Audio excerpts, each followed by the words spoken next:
Good morning. Now, before we talk matters health, how about we talk matters of entrepreneurship with a keen focus on matters of energy? When you receive that electricity bill, the cost of power, do you understand that you can actually bring it down if you manage it properly? So we're talking about energy conservation, or rather energy management. We have in studio an energy management consultant that is none other than Albert Ouma to take us through that conversation. Good morning, sir, and thank you for your time. Good morning. Thank you. But before we even start to try and understand what energy management is all about, I'd want to pick your brain in regard to the country's energy mix as is, where we are pulling from. What is your take? No, I think Kenya is, thank you very much, first of all, for having me in the studio.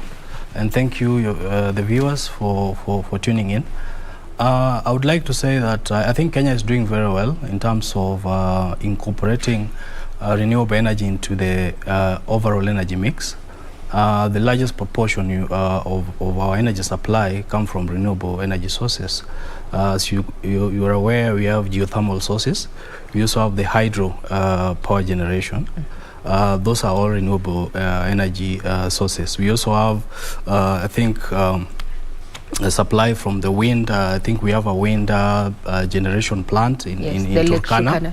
Yeah, and also I think lately the government commissioned the solar energy plant in Garissa.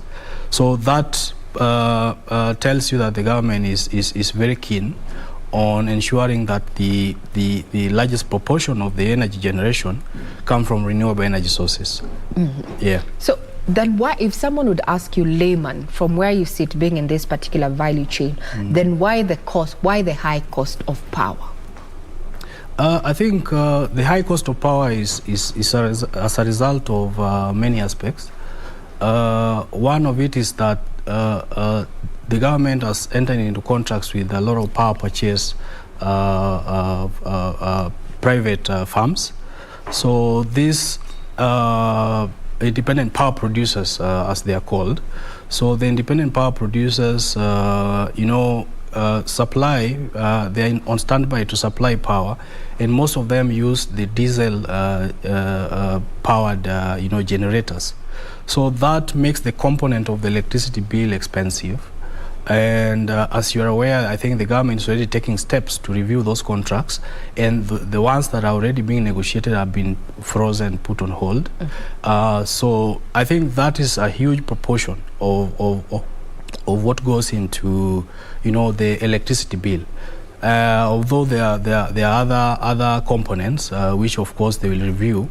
But the largest proportion is the fuel cost charge, which again comes from the generation from the independent power producers. So, Ouma, what I'm hearing is that you'd already pick up the issue with the contracts, the contractual agreement that government has with independent power producers as one of the areas to tackle, so that if you were seated in government, if you're seated where the Energy Cabinet Secretary is sitting and other government officials, you promise Kenyans that the cost of power is going to come down by December or in December. Other than the independent power producers, what other areas can we adjust, from a policy point of view to ensure that, cost of power comes down? Because we know it has a trickle effect on not just households, but also manufacturing industry and such. I think the government, of course, can still, increase tap into the renewable energy generation sources. As you're aware, solar and wind, those are generation from the natural, resources, and they are clean, So I think the government needs to put more focus in harnessing the potential of the solar and wind to pump into the energy mix to help in managing the energy costs. Apart from just reviewing the power purchase agreements from the independent power producers, I think the government needs to still deliberately move on the direction of harnessing, our natural resources in terms of solar and wind to help in not only reducing the energy costs, but also for sustainable development. As you're aware, last week there was this conference in Glasgow, COP26, where they are very keen on, climate issues. And as you're aware, generation from clean sources contributes towards, managing the greenhouse gas emissions. So what I would encourage the government to continue doing is to continue exploring and investing in renewable sources of energy to help in not only managing the cost of power for the consumers, but also protecting the environment. Yeah. So more investment on clean energy, Yes. and how we harness that power. Yeah. Now let's talk about energy management. A majority of Kenyans do not understand when you say energy management. What does it go into? Let's look at from a corporate point of view. As an energy management consultant, what does that mean? I think for the benefit of our viewers, it's good to break it down. Yes, please. So, of course, I would break it in terms of energy and management. When we talk about management, we know what we are talking about. Yes. You know that, when you're managing something, you are looking at how The checks and balances. Yes, the checks and balances. But now we're talking about energy. Yes. I think that's where, we know HR management, that one we're familiar with. Yes. But now we're talking about energy. So what does that really entail? So basically, energy, you are looking at, for example, let me say, in your house. Let me just make it that simple. Yes. So in your house, you go home and you switch on your lighting and you switch on your TV, and you expect them to be on. So when there is no energy or power, they won't come on. So that is, when we're talking about energy, that is what we mean. From a corporate, of course, perspective, for example, commercial and industrial entities, they have their supply from Kenya Power, supplying their energy. In the absence of Kenya Power, they normally have backup sources like generators to act as an alternative to still power the operations. So when you're talking about energy, you are talking of either electricity or diesel, or other sources. It can also be renewable like solar, to power your operations. So when you are talking about management, you are looking at the cost of utilization of such energy resources. And you are looking at what is coming in and what is going out. Efficiency. Yes. And that now comes the efficiency. Now let's look at the normal household, especially where lighting is concerned. Yeah. Kenyans are always crying foul over the huge electricity bills that they incur. Yeah. And their argument is, my bill is ever growing, or rather increasing, yet the items that I have in my house are relatively the same. If I use electricity, I have lighting, I have a TV, I have a refrigerator and such. I have not added any electrical equipment yet. My bill has gone up. So let us understand that. The issue of consumption, from where you sit, in such a household, looking at how do I bring the cost, the general cost of power for me down to an affordable level, manageable level, so to speak. Yeah. Thank you very much for that. And I think this is a topic that the viewers or consumers normally, I think, take for granted. While the power is in their hands, for example, you go home, you find you switch on, your appliances and lighting, and sometimes you're in the sitting room and the bedroom light is on, So that is the first step. So I think we have to change our attitude in terms of being conscious of how we utilize, our energy consumption in our houses. So the first thing is energy conservation. What needs not to be on should be off. You are in the sitting room watching your TV, and there's no one in the kitchen or in the sitting or in the bedroom, and the lights are on. So you're already wasting. At the end of the month, you're paying for that. Okay, now you are in the bedroom, you're done with the sitting room and you've left TV on, you've left your lighting on. Still, as they run, they consume energy, which you pay for at the end of the month, or if you're buying tokens, they utilize your tokens. The other aspect is that when we go to purchase our appliances. You go to a supermarket, to buy your lighting bulb.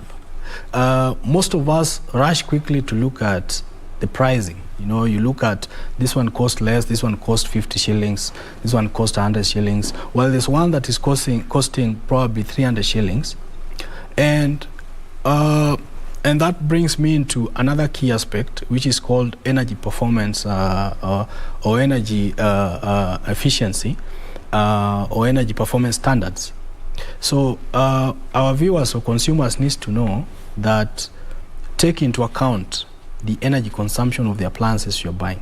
I think the government is already taking steps to educate our users. I think the Energy and Petroleum Regulatory Authority has this program on energy efficiency labels. For example, you go to buy a fridge, okay? You'll find the sticker for Energy and Petroleum Regulatory Authority on it with certain stars. So the more the stars, the less energy it consumes. You'll find one without any sticker or any anything that displays its energy performance characteristics, and probably it's costing cheaper, and you rush and buy it. While when you bring it home, it's going to consume more power for you, and probably its performance is also not guaranteed. So the government is already taking steps, and I think consumers and viewers need to take that into account. For the light bulb, there is the energy they consume, per hour. So the latest technology in lighting is called LED, light emitting diodes.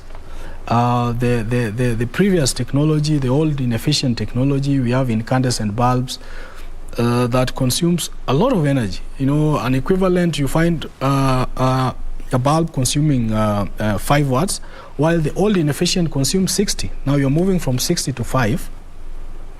And that's a considerable reduction in your costs. Now hold it right there, because I think a majority of Kenyans have gone shopping for bulbs at one point of their life or another. So we're looking at that shelf. Yeah. We usually look at the cost. That's Yes. okay. We look at the price, Yes. and most people will go for the cheapest because Yes. they're trying to save on the shilling. Yeah.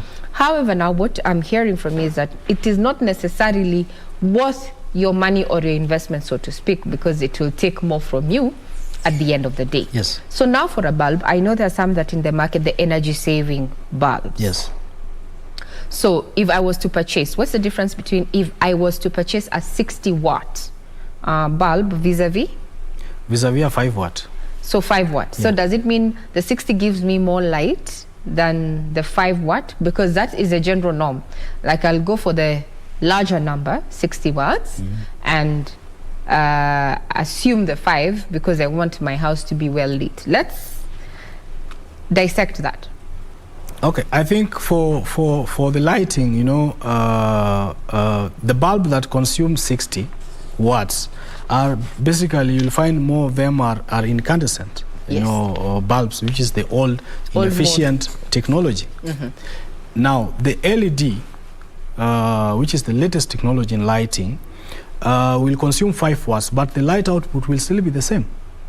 Now, as a consumer, you go to the supermarket and you focus only on the pricing or the cost. Of course, you look at your pocket before you make any decision, but also have at the back of your mind that as you're buying the 60 watts, someone buying the 5 watts is going to pay less in terms of the electricity, bills or electricity consumption. So I think those are some of the issues that our viewers and consumers need to take into account whenever they are doing these purchases, so that they also should be aware that there are operational costs or running costs as when you're buying these appliances, be it a light bulb, be it a fridge, be it a television. You look at how much energy it consumes, because at the end of the day, you bring it home, for it to run, it will have to consume energy or power. Yeah. Now, also, we need to understand that a majority of Kenyans do not know. We do not read, and also, even if we read, we do not understand. And that information is usually written in very tiny, I don't know if it's caps or something to say, very tiny. Maybe let us understand, what are we looking out for when you're reading, especially when you're buying an appliance, other than looking out for the stars? The many stars that they have, the better they are in energy performance or efficiency. But now, away from the stars, how will I tell that product X is far much better when it comes to energy performance or efficiency, unlike product Y? What should I be looking out for?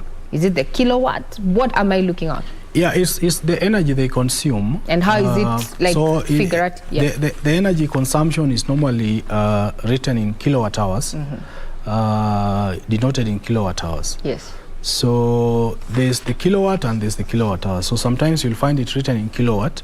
Kilowatt is just the power, the potential power it will consume.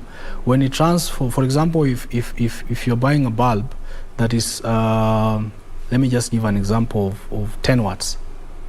So if it runs for 1 hour, that 10 you multiply by, 1 hour. So it becomes 10 watt hour. Now that watt hour is the energy. The 10 watt is the power. So of course, power is the rate of energy consumption. Yes. So it's the kilowatt hour divided by the hour, you get the kilowatt. So power is basically the rate of energy consumption. So when you are buying your appliances, just go at the back, and look at that sticker. You will find the energy consumption displayed there, and you look at the kilowatt. So the lower the power rating, the lower the energy consumption. So I think consumers need to be keen. Apart from that, of course, the labels that I'm talking about, the energy efficiency labels, I think that the government is doing, Energy and Petroleum Regulatory Authority is very keen on that. There's another aspect I wanted to talk about specifically on the lighting. Yes. And it's called, especially touching on fluorescent lighting. I don't know if you've seen these tubes. Yes, the tubes. Yes. Now, there's this convention called Manyara Convention. It came into force in 2013.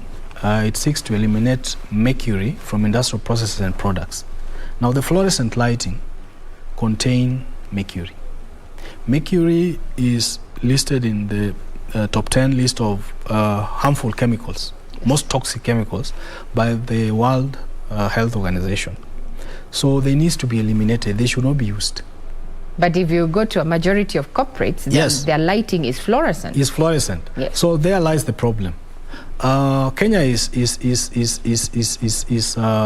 signed into that convention, but they haven't ratified it. I don't understand why, but it's something they need to take seriously, so that they protect the public. It touches on public health. When people are exposed to mercury, it's a health and safety risk to the population. You find, for example, in most of our schools, the majority of the lighting that exists in the schools are fluorescent lighting. Recently, last week, I was at Maseno School, trying to help them to phase out the fluorescent lighting. Apart from just, replacing them with LEDs, which again help in improving operational costs, you're also eliminating the mercury aspect and improving the health and safety of the population. So that is something that I would encourage the government to take very seriously, so that they are able to fully adopt the Manyara Convention, and so that the mercury lighting in fluorescence can be phased out. I think it's overdue. It's going to help in reducing costs, operational costs, but also the public health is safeguarded. Now, as we work towards the end of the conversation, there's been a shift towards solar energy. Yes. What is your take on that? Definitely, solar energy is the way to go. The sun is in abundance in this part of the continent, and so it's an idea whose time has come, and everybody needs to embrace it. A lot of consumers, industrial, and even small consumers are taking solar very seriously. So it's something that needs to be embraced. It is clean, first of all. Yes. So it helps in environmental protection in terms of reducing the carbon footprint, greenhouse gas emissions. in the country. And again, also in helping us to manage our energy costs so that we are not over relying on the utility supplier, which is Kenya Power. So it's something that we all need to go for. Of course, the government has developed regulation. I think it's currently developing regulations just to ensure that it is done in a more organized way, and that those doing it are working within the confines of the law, and there is also the health and risk and safety of people doing that. Such projects are protected, taken care of. Talking about regulations and policies, from the private sector aspect, support towards persons who have invested in clean energy generation. Do you think enough is being done to support this particular niche at a time, as you've said, clean energy is the future? What do you think? I think that of course, as you can see, the government is already taking steps, because they have already noted that this is something that the general population is taking into account. The cost of the installation of the solar power is already coming down tremendously compared to the past when the technology first came. Recently they imposed taxes on such products, which is something that they need to review, so that people are able to take advantage of such, and more installations can happen. So I think it's a good idea. The government needs to support it. Of course, they are making it, trying to guide it through regulations so that there's order in that industry, but it's a good thing to do, and both individual and large consumers should go for it. I mean, it will help you cut on your energy cost, and also improve on your carbon footprint. So in parting shot, from where you sit, especially to households now, when Wanjiko is decrying the high cost of living, and one factor is the cost of power, what would you tell someone who is running a small business and coming back to their small house on how to reduce their cost of power? I think the most important thing is to be conscious of what is consuming power in whatever entity you are.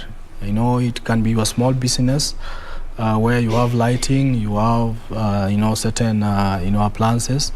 Just be conscious of what is consuming your power, and take note of how much power you're consuming, because one of the things is that people are not taking note of how much they're consuming.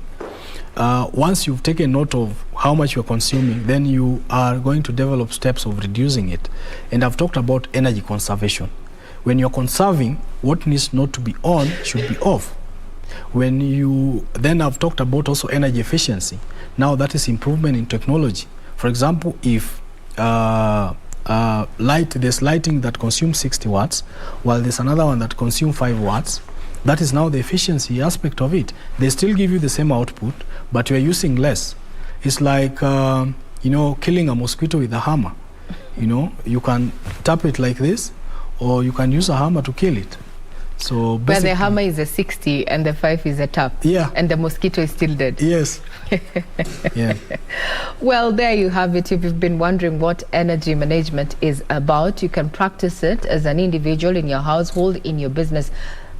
Speaking with Albert Ouma, who is an energy management consultant, his advice to you and I is that to be fully conscious of what is consuming your power, and whatever you're using or what you're not using shouldn't be on.